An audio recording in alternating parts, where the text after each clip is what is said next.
Friends, class NCERT book geography. संसाधन अध्याय 1 है संसाधन। मोना और राजू अपना घर साफ करने में अम्मा की मदद कर रहे थे। मोना और राजू क्या कर रहे थे? अपना घर साफ करने में अपना मम्मा की मदद कर रहे थे, मतलब कि अपना अम्मा की मदद कर रहे थे। और इन सभी चीज़ों को देखो, कपड़े, बर्तन, अनाज, कंघा, शहद की बोतल, किताबें, इनमें से प्रत्येक उपयोगी है। तो मोना ने कहा, इसलिए ये महत्वपूर्ण है। अम्मा ने कहा, ये संसाधन है। संसाधन क्या है? अम्मा से राजू ने प्रश्न पूछा। तो अम्मा ने बताया, प्रत्येक वस्तु जिसका उपयोग आवश्यकताओं को पूरा करने के लिए किया जा सकता है वह संसाधन है। तो मतलब संसाधन क्या है? जो वस्तु जिसका, यानी प्रत्येक वस्तु जिसका उपयोग आवश्यकताओं को पूरा करने के लिए किया जाता है तो वो क्या है? संसाधन है। अपने चारों ओर देखिए और निरीक्षण कीजिए। आप संसाधनों के विविध प्रकारों को पहचानने में सक्षम होंगे। आप प्यास लगने पर जो जल पीते हैं, आप अपने घर में जिस विद्युत का उपयोग करते हैं, स्कूल से घर पहुंचने के लिए उपयोग किया गया रिक्शा, पाठ्यपुस्तक जिसका उपयोग आप अध्ययन के लिए करते हैं, तो ये सभी क्या है? संसाधन। तो आपके पिता ने आपके लिए नाश्ता तैयार किया है। उन्होंने जिन ताज़ी सब्जियों का उपयोग किया है वे भी एक संसाधन है। अर्थात हमारे लिए जो उपयोगी वस्तुएं हैं और हमारे आसपास के जितने भी सामान है, वस्तुएं हैं जो हमारे लिए आवश्यक है और हमारे लिए उपयोगी है, तो ये सब क्या है? संसाधन है।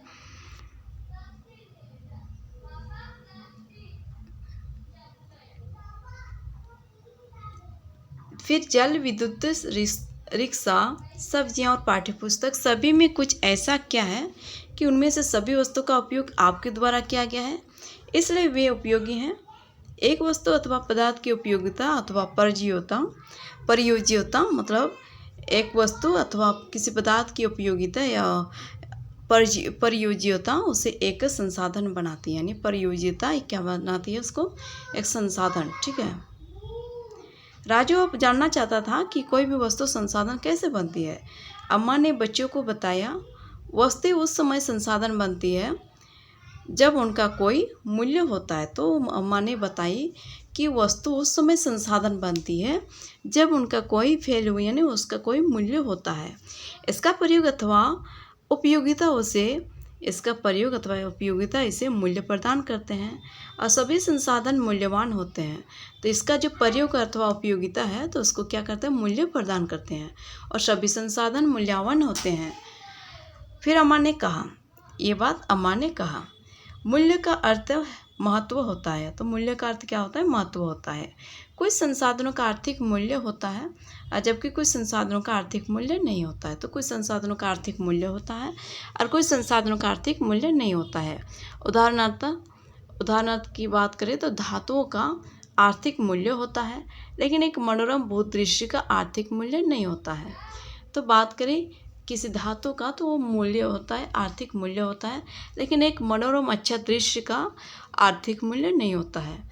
परंतु ये दोनों संसाधन महत्वपूर्ण हैं। तो क्या है? ये दोनों संसाधन महत्वपूर्ण हैं। ठीक है। मनुष्य की आवश्यकताओं को पूरा करते हैं। तो ये दोनों ही संसाधन क्या करते हैं? मनुष्य की आवश्यकताओं को पूरा करते हैं। जैसे किसी अच्छे जगह पहाड़ का दृश्य हो, काफ़ी ज़्यादा मनोरम हो, काफ़ी ज़्यादा मनोरंजन के लिए हो, काफ़ी ज़्यादा मतलब कि पसंदीदा जगह हो, तो वो भी एक मतलब किसी भूमि का एक दृश्य, वो भी आर्थिक क्या कहते हैं? वो भी एक संसाधन है, लेकिन इसमें आर्थिक मूल्य नहीं होता है। और कुछ संसाधन समय के साथ आर्थिक रूप से मूल्यवान हो सकते हैं। तो लेकिन कुछ संसाधन ऐसे हैं वो समय के बाद आर्थिक रूप से मूल्यवान हो सकते हैं। आपकी दादी के जैसे घरेलू नुस्खों का आज कोई वाणिज्यिक मूल्य नहीं है।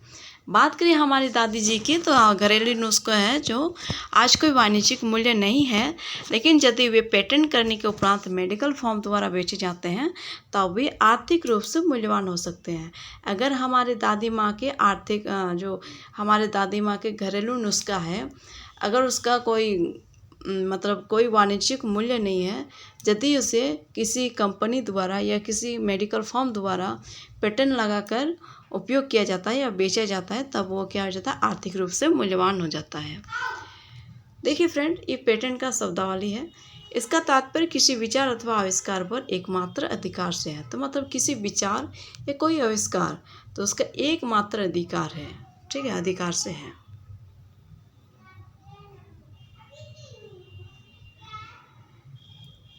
बात करेंगे प्रौद्योगिकी। यहाँ शब्दावली में देख लेते हैं पहले प्रौद्योगिकी।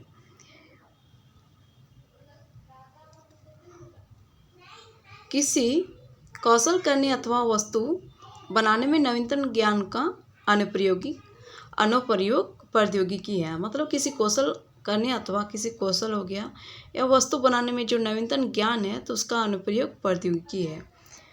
और देखते हैं आगे, समय और प्रौद्योगिकी दो महत्वपूर्ण कारक है। तो समय और प्रौद्योगिकी क्या है, दो महत्वपूर्ण कारक है जो पदार्थों को संसाधन में परिवर्तित कर सकते हैं।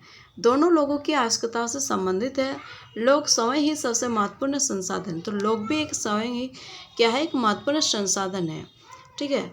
ये लोगों के विचार, ज्ञान, आविष्कार और खोज ही हैं। तो ये लोगों का क्या है, एक विचार, ज्ञान है, उसका आविष्कार है, किसी चीज़ का खोज है। तो ये ही क्या है, उसको अधिक संसाधनों की रचना करते हैं। जो क्या करते हैं, अधिक संसाधनों की रचना करते हैं। प्रत्येक खोज अथवा आविष्कार से बहुत से अन्य खोज एवं आविष्कार होते हैं। और आग की खोज से खाना पकाने की पद्धति एवं अन्य प्रक्रियाओं का प्रचलन हुआ, जबकि पहिए के आविष्कार से अंततः परिवहन की नवीनतम विधियों का, तो क्या था, जैसे कि आग की खोज से खाना पकाने की पद्धति एवं अन्य प्रक्रियाओं का प्रचलन हुआ, और जबकि पहिए के आविष्कार से क्या हुआ, अंततः परिवहन की नवीनतम विधियों का विकास हुआ। यानी जो आग का आविष्कार हुआ, तो उससे क्या हुआ, खाना पकाने की पद्धति का विकास हुआ और अन्य प्रक्रियाओं का प्रचलन हुआ। जैसे पहिए के आविष्कार से अंततः एक जगह से दूसरे जगह जाने की जो नवीनतम विधि है, उसका विकास हुआ। और फिर जल विद्युत बनाने की प्रौद्योगिकी ने तेजी से बहते जल से ऊर्जा उत्पन्न करके उसे एक महत्वपूर्ण संसाधन बना दिया। तो फिर बात करेंगे, जल विद्युत बनाने की प्रौद्योगिकी ने तेजी से क्या किया, बहते जल से ऊर्जा, तो फिर क्या कर दिया, ये जल से ऊर्जा उत्पन्न करके उसे एक महत्वपूर्ण संसाधन बना दिया। देखिए, एक बहुत महत्वपूर्ण संसाधन है, इसलिए मैं भी एक संसाधन हूँ।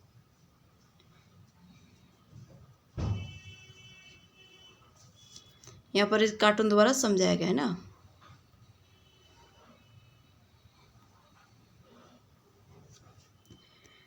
संसाधनों के प्रकार। सामान्यतः संसाधनों को प्राकृतिक, मानव निर्मित और मानव में वर्गीकृत किया गया है। तो सामान्यतः क्या किया गया है, संसाधनों को प्राकृतिक और मानव निर्मित और मानव में वर्गीकृत किया गया है। प्राकृतिक संसाधन, जो संसाधन प्रकृति से प्राप्त होते हैं और अधिक संशोधन के बिना उपयोग में लाए जाते हैं, तो उसको प्राकृतिक संसाधन कहलाते हैं, ठीक है। जो संसाधन हमें प्रकृति से प्राप्त होते हैं और अधिक संशोधन के बिना,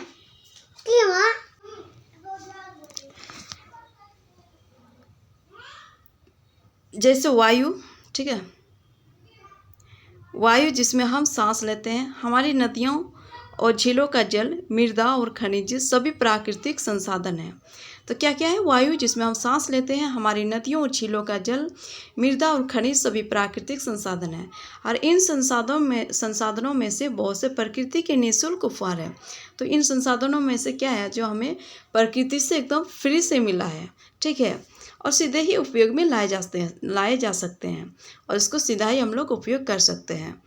कुछ परिस्थितियों में प्राकृतिक संसाधन का सबसे अच्छी तरह उपयोग करने के लिए औजारों और प्रौद्योगिकी की आवश्यकता हो सकती है। तो कुछ परिस्थितियों में ऐसा होता है, जो प्राकृतिक संसाधन है, तो उसका सबसे अच्छी तरह उपयोग करने के लिए औजार और प्रौद्योगिकी की आवश्यकता हो सकती है। प्राकृतिक संसाधन को विस्तृत रूप से नवीकरणीय और अनवीकरणीय संसाधनों में विभाजित किया जाता है। तो नवीकरणीय और अनवीकरणीय दो प्रकार के संसाधनों के रूप में विभाजित किया जा सकता है, जैसे नवीकरणीय संसाधन वे संसाधन हैं जो शीघ्रता से नवीकृत अथवा पुनः पूरी हो जाते हैं। तो मतलब जिसको एक बार यूज करने के बाद उसको फिर से नया करके दोबारा प्राप्त कर सकते हैं।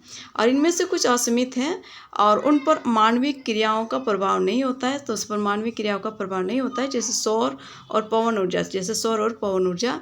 लेकिन फिर भी कुछ नवीकरणीय संसाधनों जैसे जल, मृदा और वन का लापरवाही से किया गया उपयोग उनके भंडार को प्रभावित कर सकता है।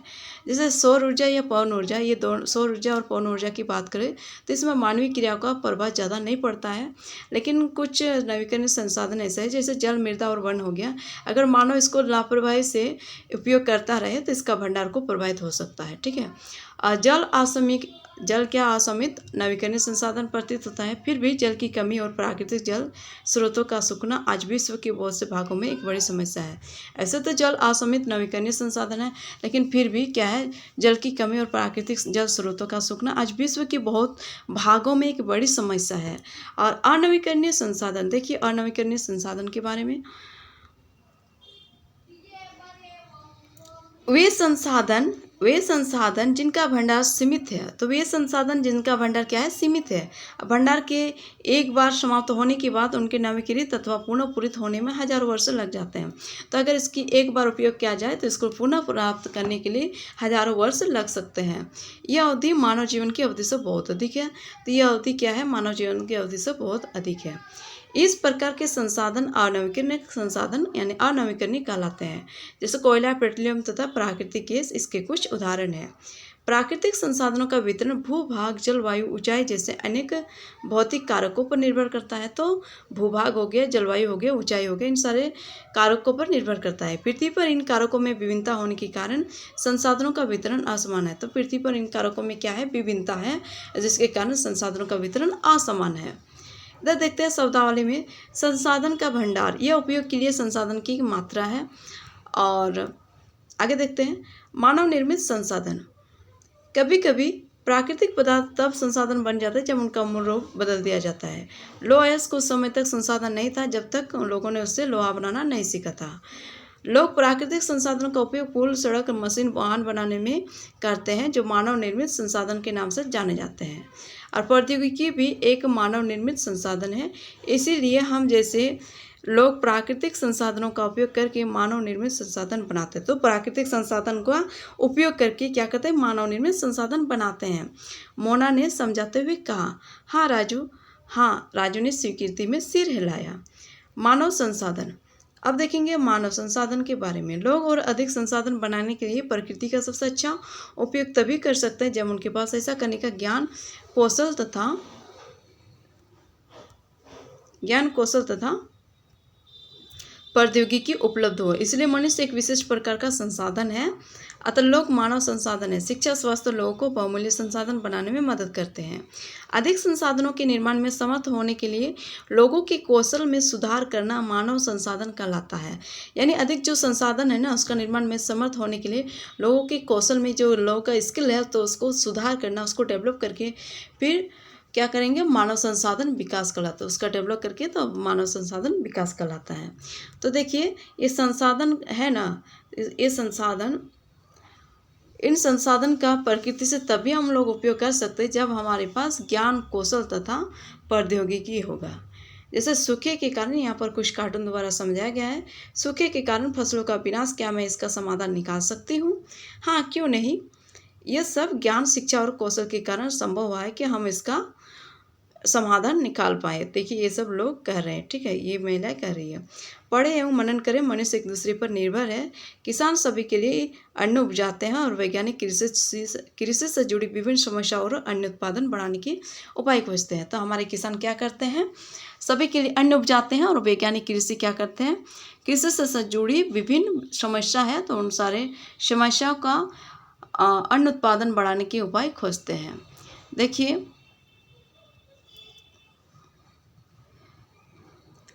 क्या आप जानते हैं मानव संसाधन से तात्पर्य लोगों की संख्या और योग्यता। यानी मानव संसाधन से की तात्पर्यता क्या है, लोगों की संख्या और योग्यता, मानसिक तथा शारीरिक से। यद्यपि मानव को संसाधन मानने के संदर्भ में लोगों में मतभेद है। इतना होते हुए भी इस तथ्य से इनकार नहीं किया जा सकता है कि मूलतः मनुष्य की कुशलताएं ही भौतिक पदार्थों को मूल्यवान संसाधन बनाने में सहायक करती है। ठीक है, अब आगे देखेंगे संसाधन संरक्षण। तो मोना ने एक बुरा सपना देखा। उसने देखा कि पृथ्वी पर सारा जल सूख गया है और सारे पेड़ कट गए हैं। वहाँ पर न तो छाया ही था और न कुछ खाने पीने के लिए था। लोग परेशान हो रहे थे और चारों तरफ क्या कर रहे थे, भोजन और छाया की तलाश में निराश घूम रहे थे। तो मोना ने बहुत काफ़ी बुरा सपना देखा। उसने देखा कि पृथ्वी पर सारा जल एकदम से सूख गया है और सारे पेड़ कट गए हैं। यानी वहाँ पर न तो छाया ही था और ना कुछ खाने पीने के लिए था। यानी लोग परेशान हो रहे थे और चारों तरफ भोजन और छाया की तलाश में निराश घूम रहे थे। उसने अपनी माँ को अपने सपने के बारे में बताया। उसने पूछा, अम्मा क्या यह सच में हो सकता है? तो हाँ, अम्मा ने उत्तर दिया, यदि हम नवीकरणीय संसाधनों के प्रति सतर्क नहीं रहते हैं तो वे बहुत ही दुर्लभ हो सकते हैं और अनवीकरणीय संसाधन निश्चय ही समाप्त हो सकते हैं। तो मम्मी ने उसको समझाई, अम्मा ने उसको समझाई कि यदि हम लोग नवीकरणीय संसाधन है तो उसका प्रति सतर्क नहीं रहेंगे तो वे बहुत ही दुर्लभ हो सकते हैं और अनवीकरणीय संसाधन निश्चय ही समाप्त हो सकते हैं। तो राजू ने पूछा, हम इसके लिए क्या कर सकते हैं? बहुत कुछ, अम्मा ने उत्तर दिया। आप अपने दोस्तों से बात क्यों नहीं करती? तो बहुत कुछ कर सकते हैं, आप अपने दोस्तों से बात कीजिए। देखिए, शब्दावली में सतत पहुँचने विकास संसाधनों का सावधानीपूर्वक उपयोग, ताकि न केवल वर्तमान पीढ़ी की अभी तो भावी पीढ़ियों की आवश्यकताएं भी पूरी होती है। यानी सतत पहुँचने विकास में जो संसाधन का उपयोग हम लोग सावधानी पूर्वक करेंगे तो हम करेंगे, फिर हमारे बच्चे भी करेंगे, यही ना। यानी वर्तमान पीढ़ी के साथ हमारी भावी पीढ़ियाँ भी कर सकेंगे, यही है सतत पहुँचने विकास। देखिए, संसाधनों का सावधानीपूर्वक उपयोग करना, उन्हें नवीन करने के लिए समय देना संसाधन संरक्षण कहलाता है। और संसाधनों का उपयोग करने की आवश्यकता और भविष्य के लिए उनके संरक्षण में संतुलन बनाए रखना यानी सतत पहुँचने विकास कहलाता है। संसाधनों के संरक्षण में अनेक तरीके हैं। प्रत्येक व्यक्ति उपभोग को कम करके वस्तुओं के पुनर्चक्रण और पुनः उपयोग द्वारा योगदान दे सकते हैं। अंततः यह एक विभिन्नता बनता है क्योंकि सभी जीवन एक दूसरे से जुड़े हैं। और उस समय बच्चों और उनके मित्रों ने पुराने समाचार पत्र, व्यर्थ वस्त्र तथा बांस की डंडियों से लिफाफे और खरीदारी के लिए थैले बनाए। और मोना ने कहा, हम इन वस्तुओं में से कुछ वस्तु उन परिवारों को देंगे जिन्हें हम जानते हैं। मुस्तफा ने कहा, अपने संसाधनों को बचाना और अपनी पृथ्वी को सजीव रखना यह एक बहुत अच्छा कार्य है। और जैसी ने कहा, मैं ही सतर्क रहूँगी और कागज व्यर्थ न हो। जैसी क्या कहती, मैं बहुत ही सतर्क रहूँगी और कागज व्यर्थ ना हो। उसने स्पष्ट किया, कागज बनाने के लिए बहुत से पेड़ों को काट दिया जाता है। ठीक है, इस प्रकार से ये लोग अपना संसाधन बचाने का जुगाड़ बना रहे हैं। इधर देखिए, मैं ध्यान रखूँगा कि मेरे घर में विद्युत व्यर्थ ना हो। मुस्तफा ने जोर से कहा, विद्युत जल और कोयले से मिलती है। मैं विश्वास दिलाता हूँ कि घर में जल बेकार नहीं होगा। जल की एक एक बूंद मूल्यवान है। आशा ने कहा। बच्चों ने कहा, हम सब मिलकर अंतर ला सकते हैं। यह कुछ कार्य मोना, राजू और उनके मित्रों ने किए। आपका क्या विचार है? आपका क्या विचार है? आप संसाधन संरक्षण में कैसे मदद करने जा रहे हैं? तो हम लोग भी बहुत तरीके से मदद कर सकते हैं। आप थोड़ा सोच के थोड़ा सा एक एक चीज़ों के लिए पुनर्चक्रण करने का कोशिश कीजिए। इससे हमारा संसाधन संरक्षण में मदद मिल सकती है। हमारी पृथ्वी और इस पर निवास करने वाले लोगों का भविष्य पेड़ पौधों और पर्यावरण की सुरक्षा और संरक्षण से जुड़ा है। तो हमारी पृथ्वी क्या है? इस पर जो निवास करने वाले लोगों का भविष्य है, जो पेड़ पौधों और पर्यावरण की जो सुरक्षा और संरक्षण से जुड़ा है। तो अब यह सुनिश्चित करना हमारा कर्तव्य हो जाता है कि सभी नवीकरणीय संसाधनों के उपयोग सतत पोषणीय है। यानी जो सभी नवीकरणीय संसाधन है तो उसका उपयोग सतत पोषणीय है और पृथ्वी पर जीवन की विविधता संरक्षित की जाए। जो पृथ्वी पर जीवन की जो विविधता है तो उसको संरक्षित की जाए। प्राकृतिक पर्यावरणीय तंत्र की हानि को कम से कम किया जाए। जो प्राकृतिक पर्यावरणीय तंत्र है तो उसको हानि को कम से कम किया जाए। कम पेड़ों को काटा जाए, कम पेड़ों को जलाया जाए, कम पानी की बर्बादी कम किया जाए। जिससे पेट्रोल, कोयला, इन सारे ईंधनों का उपयोग कम किया जाए, जिनसे हमारे क्या है, ये प्राकृतिक स्रोत से क्या मिलेगी हमें, आगे का जीवन तक भविष्य के लिए हमारा संतुलन बना रहेगा। ठीक है, भविष्य के लिए संतुलित बनी रहेगी, ये चीज़ हमें मिलेगी। ठीक है, अगर सतत पोषणीय विकास के कुछ सिद्धांत हैं, देखिए यहाँ पर सतत पोषणीय विकास के कुछ सिद्धांत हैं, यानी जीवन के सभी रूपों का आदर और देखभाल, मानव जीवन की गुणवत्ता को बढ़ाना है, पृथ्वी की जीवन शक्ति और पृथ्वी की जो जीवन शक्ति है ना और विविधता का संरक्षण करना है, फिर पृथ्वी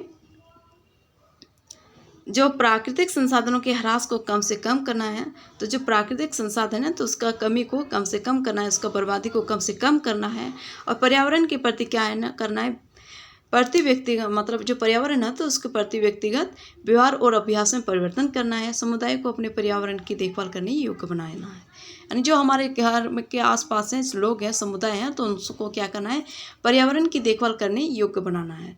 ठीक है फ्रेंड्स, ये चैप्टर इस प्रकार से समाप्त हुई है और नेक्स्ट चैप्टर में फिर से मिलेंगे। तब तक के लिए आप लोग को धन्यवाद।